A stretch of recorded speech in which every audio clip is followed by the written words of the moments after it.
ভাই একটা সময় ছিল যখন কিনা পোলাপান আমাদের মোবাইল ভাড়া নিয়ে গেমস খেলতো, 20 টাকা দিয়া 10 মিনিট গেম খেলতো।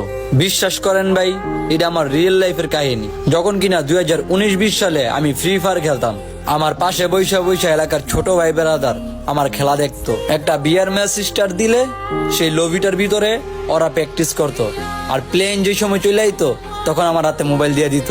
তখন খালি ওদের গেম খেলার অনেক ইচ্ছা ছিল, আমার মোবাইল নিয়ে ওরা গেম খেলার অনেক ট্রাই করতো, অনেকভাবে রিকোয়েস্ট করতো, ভাই প্লিজ একটা ম্যাচ খেলতে দাও। দিতাম, তবে তার বিনিময়ে তাদের কাছ থেকে অল্প কিছু টাকা রাখতাম, যেটা কিনা ভাই এখনো ভাবলে হাসি পায়। আর এখন তাদের কাছে মোবাইল আছে, তাদের লেভেলও আমাদের চাইতে অনেক বেশি। আর বর্তমানে দেখো, তারা পুরো হয়ে গেছে, আমরা বট হয়ে গেছি। তাদের লেভেল আমাদের চাইতে দ্বিগুণ বেশি।